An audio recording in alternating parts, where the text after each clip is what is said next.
Hi folks, my name is Adam and I like to make tiny nerdy things, and I was recently browsing the internet looking for inspiration when I stumbled across this. And I thought to myself, I like this, I want this, I'm gonna make this. Now, the first step to making a great wave is to make a wave, so I'll start by tracing the general shape onto this big block of foam before cutting it roughly to size.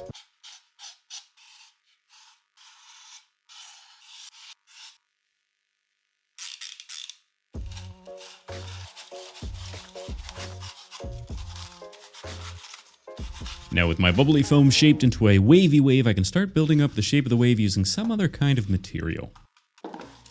This is monster clay and it's just the tits. It's a wax-based clay, so it'll never fully cure, but at room temperature it's stiff and strong and is the ideal material for making something you want to cast in resin. And because it's waxy, if you get it hot enough, it turns into a deceptively delicious looking chocolatey paste that is easy to layer on top of the foam, creating the most cursed vanilla and chocolate cake that's ever existed. Now as the monster clay starts to cool down, it'll begin to harden, allowing it to keep whatever broad shape you're going for. So by teasing and poking it as it's cooling down, you can get pretty close to the final shape without ever actually having to touch a tool. Of course, if you really want to start adding detail and perfecting the shape, then give it ample time to cool down to room temperature and have at it with your tools. It also helps if you're cheap and you don't want to pay for heating, because the colder your room, the harder the clay will be. At this point, I've got the overall shape of the wave figured out, so I'm going to start removing material until I've got as much or as little detail as I want. To help smooth the surface out, I'll work my way from large scrapers down to little sanding files. The goal is to get as close to my final shape using the tools so that I can crank out my secret weapon for final smoothing. Blasting the clay with a little bit of fire will melt the top layer and blend all those tiny tool marks together. Plus, it adds an air of excitement and danger to an otherwise safe activity. Then I can add a bit of texture and detail to the waves by rolling my ball stylus against them to create the little ripples in between.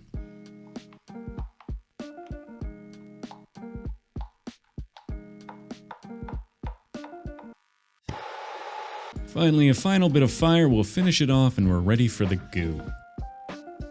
I want to make a nice silicone mold of the wave so that I can cast it in resin, so I'm going to mix up a batch of extra thick brushable silicone. This comes as a 2-part 1-to-1 mix that gets a dash of thickener added in to help it adhere to the vertical surfaces. I'll slap on the first layer pretty quickly and relatively thin so that I can get a full coverage without any bubbles. This stuff sets in about 20 minutes, so getting that first layer on quickly is important. Then it's just a case of waiting until the first layer is set and then building up a few more layers until you've got a nice thick mold.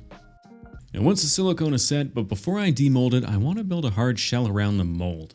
This will help it retain its shape when the resin is poured, and without it you'll end up with a wonky, weirdly shaped cast. Normally I'd make a mother mold using plaster bandage, but I don't have any. What I do have though is a surplus of Sculptamold, so I'm going to use that instead. Now I've also laid down a little bit of plastic wrap between the two sheets so that I can easily separate the two sections of the shell. This will make it easier to demold it later when I cast it. Otherwise, we're finally ready to pop the silicone off and hope that after all this time it hasn't gone horribly wrong.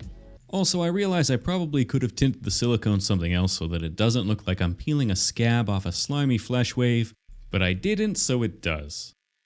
Because it's got a funny shape and it'll be filled from the bottom, I'm gonna fill a plastic box with packing foam and bits of garbage. This will allow me to adjust the position of the mold and make sure that it's perfectly level. It also means that if all goes wrong, my resin will fill up the bucket rather than ruin the floor. Speaking of which, I'm going to be using some deep pour resin so that I can do the entire cast in a single pour. To get the deep blue of the ocean, I'll carefully measure out a few drops of blue dye, then a couple drops of green, a quick mix, and it can get poured into the mold.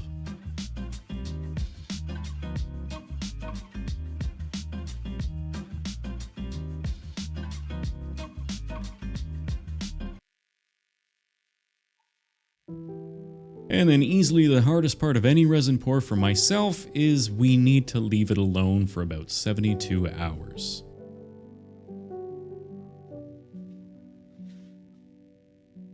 And roughly 72 hours later, the resin is set and I can finally see the fruits of my labor. And I gotta say, I am chuffed to bits. And because of the flatness of the silicone mold, the resin is a bit dull, but a quick blast of gloss varnish, and we've got ourselves a sexy, shiny, great wave. So now we need to add a little white water on top, and my first attempt was using silicone and snow flock, and it looked fine, but it didn't look enough like the painting, so I ended up stripping it back and starting over. I know that the incredibly talented folk over at Mini Bricks made a wave using a 3D printer, but I ain't got a 3D printer. Instead, what I do have is copious amounts of clay. Of course, you can't put a resin wave in the oven, so I need to get creative in how I build up the white sections. To get around the oven conundrum, I'm gonna build up the big white parts in sections and then bake them separately. I'll start by getting the general shape figured out, then quickly blasting it with a heat gun. This will firm up the outermost layer of clay, allowing me to carefully remove it from the resin without messing up the shape too much. Then I can toss the clay in the oven and fully cure it. This will leave me with a molded base that I can build the rest of the details onto without having to attach it to the resin at all. I wanted to keep the style of the painting intact, so I'm basically making lots of creepy little white hands and sticking them to the underside of the section that I baked. I'll do the same thing for the other sections of the big wave and work in the opposite direction from the top down with the smaller wave in front. And once I've got all the pieces fired in the oven, I can stick them in place with a bit of glue.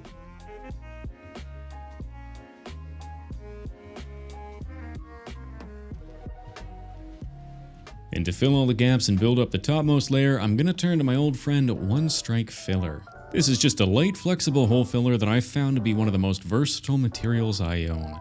Here I'll use it to build up the top of the wave and fill the gaps between the sections, and then I mix it together with a little bit of gloss Mod Podge until I've got a nice frothy, creamy consistency. This can then be applied wherever I want to add a little bit of body and gloss. It'll allow me to add some smaller fingertips to my big waves, and it works really well for building up the white caps on all the smaller waves.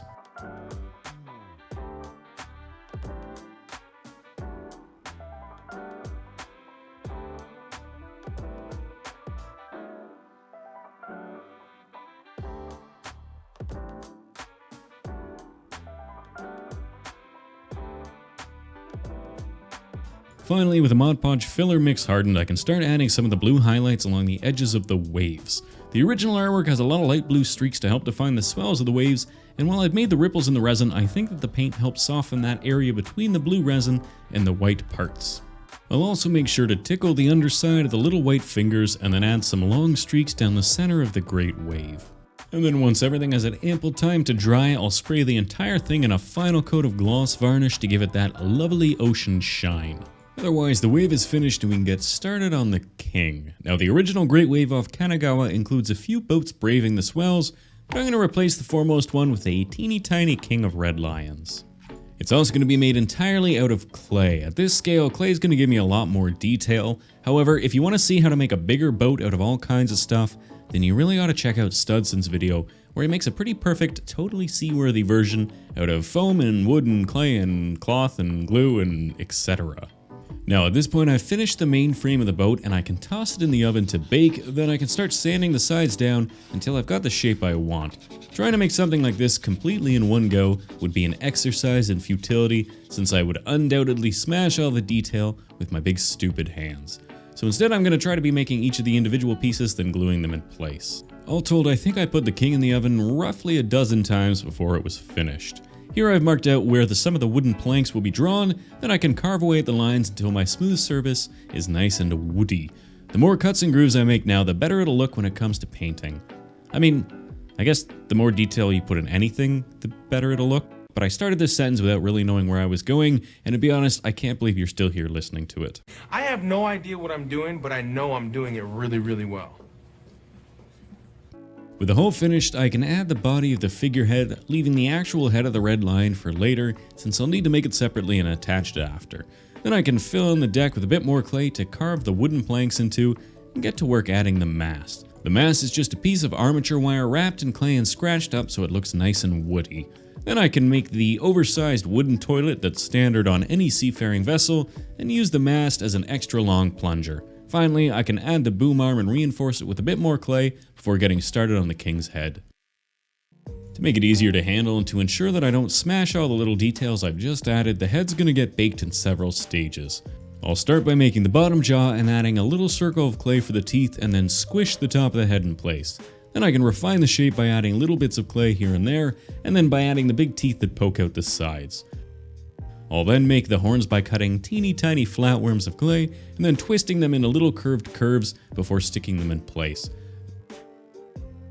Then I'm finally ready to attach the head to the bow, and I can add the little plates that run along the spine before adding the little swirly dealies that stick out the back of the king's head. The sail is going to be made out of Cosclay since you can roll this stuff super thin and it's super flexible. And to give it a bit of a clothy texture, I'm going to stick the clay between a little microfiber cloth and then run it through my pasta machine.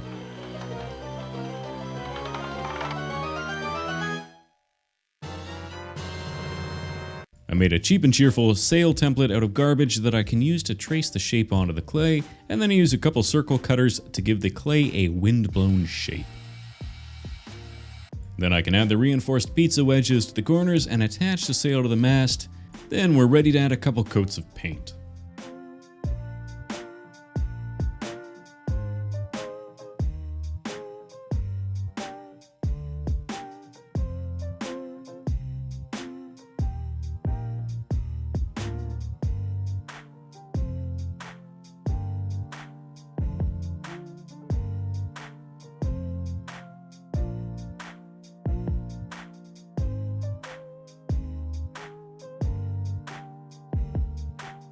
Finally, I had considered making a template for the sail symbol, but thought this might be a fun way to show off my shaky hands.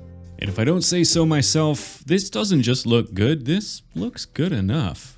Which means it's time to add our intrepid little Link, who is going to be made out of colored Cosclay so as to save myself the hassle of having to paint a little Link.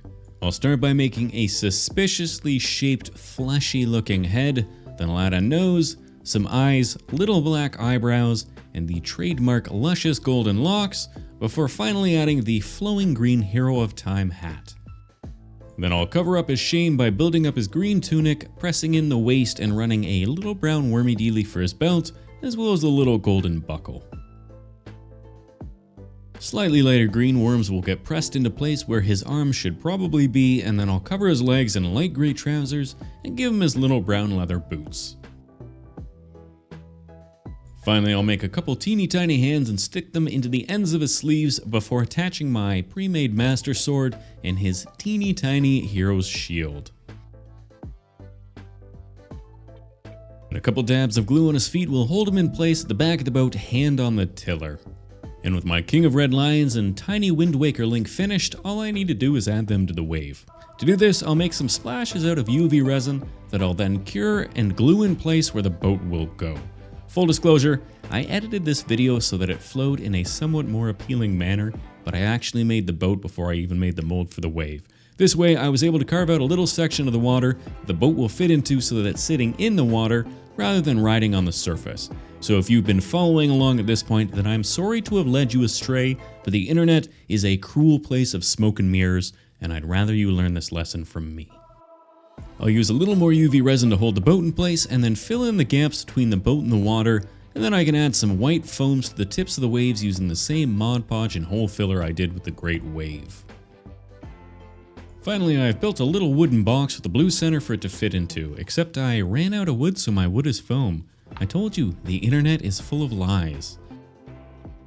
Otherwise, we're on to the Glamour Shots.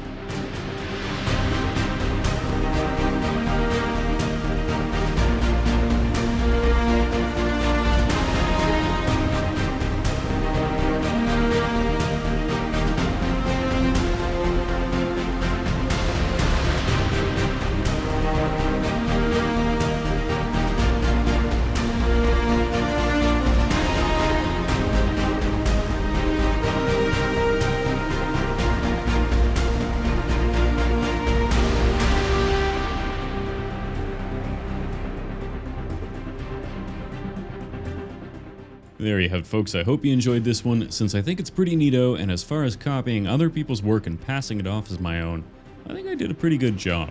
Speaking of doing a good job, a big thank you to my newest patrons, Janelle Rambo, Brian T, Ellie, Esso, Aliana Walk, The Keg Reflex, Japanese Rice Cooker, Primitive Viking, and Scooter. You are the red lion-headed boat which keeps this channel afloat. Please check out the links in the description below if you haven't already. They are all incredibly talented artists and deserve your praise and adoration. Of course, if you have a little adoration left over, then consider sending some my way by subscribing, liking the video, etc, etc, etc. You've heard it 1,000 times before, and if you've made it this far, then you've probably already subscribed, in which case, hey, thanks for sticking around, and we'll see you next time. Cheers.